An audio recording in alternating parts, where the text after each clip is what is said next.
Assalamualaikum warahmatullahi wabarakatuh. Waalaikumsalam warahmatullahi wabarakatuh. Pagi, Bu. Sudah pada sarapan? Sudah, Bu. Oke. Sebelumnya kita kemarin sudah membahas tentang teknologi ramah lingkungan dan hari ini kita akan membahas tentang keanekaragaman hayati. Nah, sebelum kita memulai pembelajaran hari ini, Ibu ada pertanyaan tentang keanekaragaman hayati. Yang bisa nanya dapat hadiah. Pada mau nggak? Mau. Oke. Seperti yang kita ketahui bahwasanya keanekaragaman hayati itu merupakan ragam makhluk hidup yang ada di muka bumi ini. Nah, coba sebutkan ada berapa tingkatan keanekaragaman hayati. Ayo, siapa yang bisa tunjuk tangan? Nanti dapat hadiah loh. Ada yang bisa? Saya, Bu. Ya, coba Rani. Gen, jenis, dan ekosistem. Ya, bagus. Tepuk tangan dulu dong. Nah, ini maju ke depan Rani. Hadiahnya dapat. Ini Rani. Makasih, Bu. Ya. Oh iya, Ibu lupa ya. Hari ini kita absen dulu ya.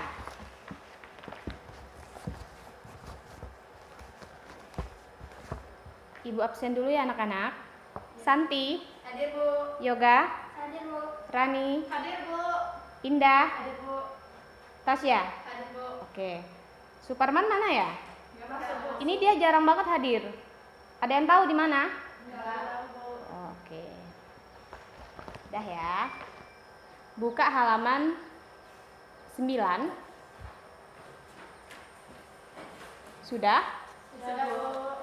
Oke. Nggak ada ya.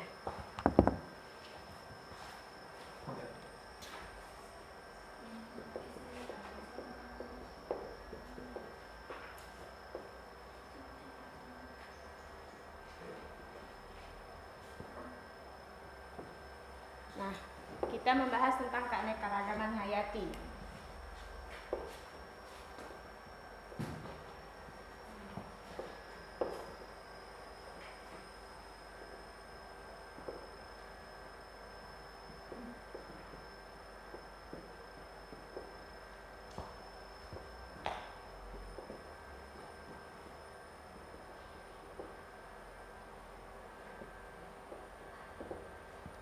Sudah?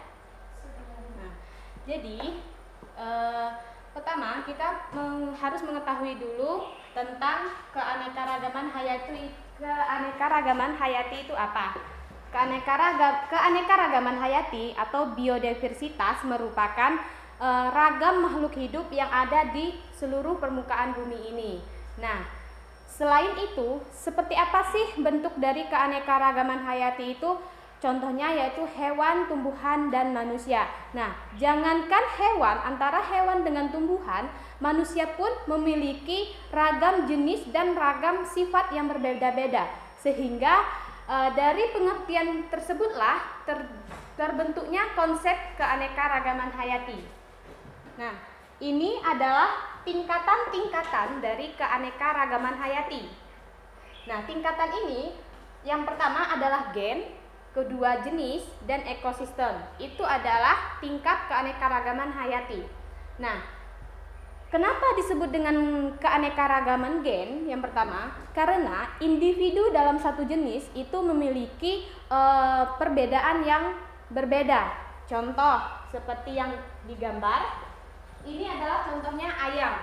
Nah, dari keenam ayam ini memiliki perbedaan-perbedaan yang signifikan, baik dalam bentuk, kemudian ekor, warna rambutnya itu sudah berbeda.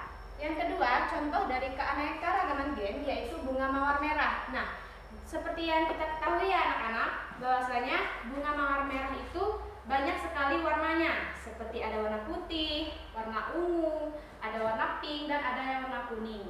Itu contoh dari keanekaragaman gen. Di sini sudah paham sampai di sini? Paham, Bu. Oke, kita lanjut ya. Nah, kedua, tingkat keanekaragaman yang kedua adalah jenis. Nah, jadi di sini ada dua contoh dari tingkat keanekaragaman jenis. Yang pertama, keanekaragaman jenis tumbuhan dan keanekaragaman jenis hewan. Nah, keanekaragaman jenis tumbuhan, setiap jenis tumbuhan individu memiliki karakteristik yang berbeda. Contohnya itu adalah pohon kelapa dan pohon pinang. Nah, mereka itu satu jenis, pohon kelapa dan pohon pinang itu satu jenis. Tapi apa sih yang membedakan dari pohon kelapa dan pohon pinang? Itu adalah dari baik itu dari besar dan tingginya tumbuhan tersebut dan dari buah-buahnya.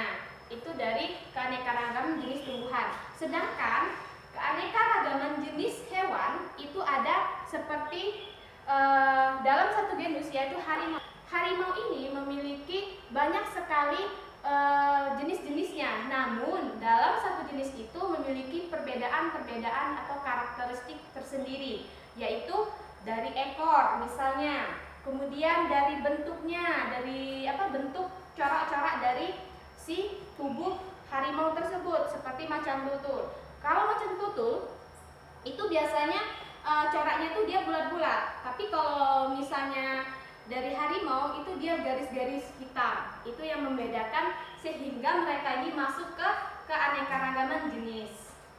Selanjutnya, yang terakhir adalah tentang keanekaragaman tingkat ekosistem. Nah, di sini kumpulan individu sejenis pada saat waktu dan tempat yang sama itu akan disebut dengan populasi. Sedangkan populasi, sekumpulan populasi yang pada tempat dan waktu yang sama disebut dengan komunitas. Nah, sehingga pada komponen-komponen yang pada komunitas tersebut akan saling berinteraksi sehingga akan terbentuklah yang namanya ekosistem. Maka di sini akan disebut dengan keanekaragaman tingkat ekosistem. Nah, contohnya apa sih contoh dari keanekaragaman tingkat ekosistem ini? Yang pertama, ekosistem hutan hujan tropis. Nah, yang seperti di gambar ya, hutan hujan tropis itu beriklim tropis dengan jenis organisme yang beragam. Jadi di dalam hutan hujan tropis ini banyak sekali organisme-organisme yang hidup, baik itu dalam hewannya maupun tumbuhannya. Next. Kemudian, selanjutnya ekosistem padang rumput. Nah, seperti pernah nggak kalian lihat padang rumput yang sangat luas? Pernah ya.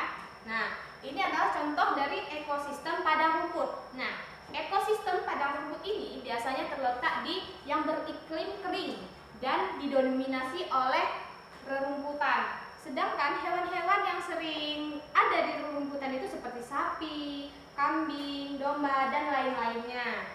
Kemudian ada ekosistem gurun. Nah, seperti yang kita ketahui, kalau tempat kita jarang ya namanya ada ekosistem gurun ya. Nah, ekosistem gurun ini terletak di iklim yang sangat panas dan didominasi oleh tumbuhan xerophyt. Tumbuhan xerophyt ini merupakan tumbuhan yang mana curah hujannya sangat rendah dan intensitas cahaya mataharinya sangat tinggi. Adapun tumbuhan yang biasa hidup di padang gurun ini, maaf ibu salah, yang biasa hidup di padang gurun ini itu adalah tumbuhan kaktus. Kemudian ekosistem pantai, seperti yang kita ketahui bahwasanya ekosistem pantai ini biasanya dia perbatasan antara daratan dan lautan. Kemudian yang biasa tumbuh di dalam ekosistem pantai ini adalah tumbuhan pohon bakau dan pohon kelapa. Next. Ini materi terakhir ya, peranan keanekaragaman hayati. Nah, jadi yang kita pelajari tadi itu sebetulnya banyak sekali manfaat dan peranan yang dapat digunakan dari pelajaran keanekaragaman hayati tersebut. Nah, contohnya yaitu penghasilan sumber daya alam hayati seperti contohnya kayu. Nah, dari mana sih kayu itu dapat berasalnya? Itu dari ekosistem, dari seperti hutan hujan tropis tadi. Kemudian ada sumber plasma nutfah atau sumber gen. Nah, sumber gennya dari mana? Dari ekosistem keanekaragaman jenis gen tadi. Itu sebenarnya banyak sekali peranan-peranan keanekaragaman hayati yang dapat kita gunakan untuk kehidupan kita selama di kehidupan ini, begitu. Sampai di sini sudah paham anak-anak? Paham, Bu. Oke. Baik, kalau sampai di sini sudah paham, apakah ada pertanyaan? Bu, Iya, Indah. kenapa ekosistem dari padang rumput sering dijumpai hewan sapi dan kambing? Oke. Kenapa di ekosistem padang rumput itu selalu banyak sapi, kambing dan lain-lain ya? Nah, karena makanan yang dibutuhkan oleh sapi, kambing itu adalah makanan rumput-rumputan, sehingga ketika dia ditempatkan di padang rumput itu dia akan memakan rumput-rumput yang ada di padang rumput tersebut gitu. Sampai di sini paham? Paham, Bu. Oh ya. Ada lagi? Ya, Bu, ya Santi. ada tidak metode yang bisa dilakukan untuk melestarikan keanekaragaman hayati? Oh ya. Jadi sebetulnya metode yang dapat kita lakukan untuk pelestarian keanekaragaman hayati itu tuh yang terkenal adalah ada dua, metode in situ dan metode ex situ. Nah, jadi metode in situ itu adalah metode yang mana kita melestarikan atau mengambil hewan-hewan yang punah itu agar tidak terjadinya kehabisan dari si hewan atau tumbuhannya. Contohnya, metodenya seperti kita membuat suaka marga satwa atau cagar alam, seperti itu. Sudah paham, Santi? Paham, Bu. Oke. Baik, Ibu Kira, sampai di sini materi kita. Pekan depan kita akan bertemu lagi membahas tentang sistem gerak ya. Nah, apabila ada kesalahan dari sampaian Ibu minta maaf. Ibu akhiri. Wabillahi taufiq wal hidayah. Wassalamualaikum warahmatullahi wabarakatuh. Waalaikumsalam